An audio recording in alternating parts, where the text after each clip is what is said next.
नमस्कार,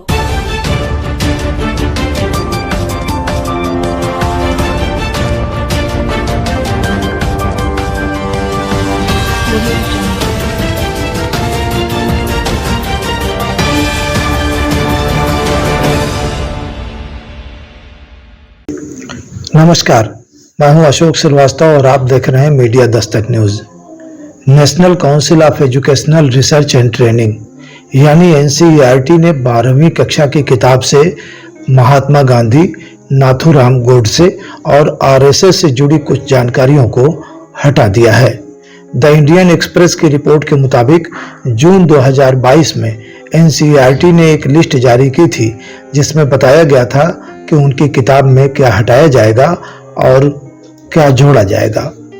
अब एनसीईआरटी पर आरोप लगा है कि गांधी को लेकर कुछ ऐसी बातें भी हटा दी गई जो जून में जारी लिस्ट में नहीं थी। नई किताबें बाजारों में आ गई हैं। एनसीईआरटी के मुताबिक नया सिलेबस एकेडमिक सेशन 2023-24 से ही लागू हो रहा है। बदलाव के साथ नई किताबें बाजार में आ गई हैं। एनसीईआरटी ने हिंदी के सिलेबस में भी कुछ बदलाव किया है। इनमें हिंदी आरोह भाग 2 की किताब से फिराक गोरखपुरी की गजल और अंतरा भाग 2 से सूर्यकांत त्रिपाठी निराला के गीत गाने दो मुझे को हटा दिया गया है। इसके अलावा विष्णु खरे की एक काम और सत्य को भी हटाया गया है। मौजूदा सेशन से हो रहे बदलाव केवल 12वीं क्लास तक ही सीमित नहीं है, बल्कि 10वीं और 11वीं कक्षा की बुक्स में भी कई चैप्टर हटा दिए गए हैं। 11वीं की book themes in world history से सेंट्रल इस्लामिक लैंड्स, संस्कृतियों का टकराव और द इंडस्ट्रियल रिवॉल्यूशन जैसे चैप्टर हटा दिए गए हैं। इसी तरह 10वीं की बुक लोकतांत्रिक राजनीति पार्ट 2 से लोकतंत्र और विविधता, लोकप्रिय संघर्ष और आंदोलन, लोकतंत्र की चुनौतियां जैसे महत्वपूर्ण चैप्टर हटाए गए हैं। भाजपा नेता कपिल मिश्रा ने एनसीईआरटी के इस फैसले की तारीफ की है। उन्होंने कहा है कि इन किताबों से झूठे इतिहास को हटाना बढ़िया डिसीजन है। वहीं राज्यसभा सांसद कपिल सिब्बल ने एनसीईआरटी के इस फैसले की निंदा की है। उन्होंने पीएम मोदी पर तंज कसते हुए कहा है कि आधुनिक भारतीय इतिहास 2014 से शुरू होना चाहिए, जब बीजेपी केंद्र में सत्ता में आई है। इस बीच एनसीईआरटी चीफ दिनेश प्रसाद सकलानी का भी बयान आ गया है।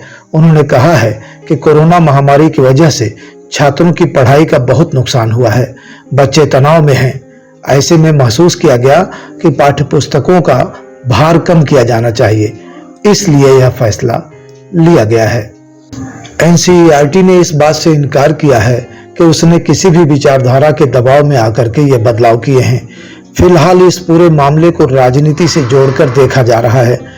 आरोपों और जन चर्चाओं की माने तो योगी और मोदी सरकार जिस तरह से इतिहास को बदलने का काम कर रही है, शीघ्र ही इतिहास के पन्नों में महापुरुषों और देश की आजादी के लिए अपने प्राण न्यौछावर करने वाले रणबांकुरों की जगह मोहन भागवत, नरेंद्र मोदी, अमित शाह और आदित्यनाथ योगी के त्याग और बलिदान देखने को मिलेंगे। जुड़े रहिए हमारे साथ। अगले अपडेट के साथ हम फिर हाजिर होंगे। तब तक के लिए नमस्कार। एनसीईआरटी ने 12वीं, 11वीं और 10वीं के पाठ्य पुस्तकों से अनेक गंभीर विमर्शों वाले अध्याय को हटा दिया है। मुगलों का इतिहास अब नहीं पढ़ाया जाएगा। लोकप्रिय आंदोलनों का उदय, लोकतंत्र और विविधता, औद्योगिक क्रांति जैसे अध्याय हटा दिए गए हैं। जहां तक मुगलों के इतिहास का सवाल है, मुगल हिंदुस्तान में बाहर से आए जरूर, लेकिन उन्होंने इस देश की माटी को चूमा, इसको खून और पसीने से सींचा, महान इमारतें बनाई, देश का विकास किया। उन्होंने इसी माटी में अंतिम सांसें ली। उनकी कब्रें यहाँ हैं और महान सूफी संतों के मजारात भी हैं, मजारे भी हैं।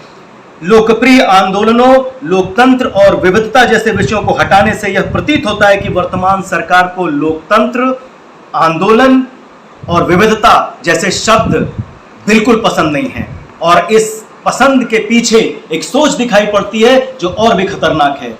औद्योगिक क्रांति जैसे अध्याय को हटाने से यह बोध होता है कि सरकार आने वाली पीढ़ी को के अंदर वैज्ञानिक सोच से उसे दूर करना चाहती है। मुझे लगता है कि ये एनसीईआरटी की किताब में ये रद्दोबदल देश की साझी विरासत पर, लोकतांत्रिक और वैज्ञानिक समाज बनाने के संवैधानिक लक्ष्य पर कुठाराघात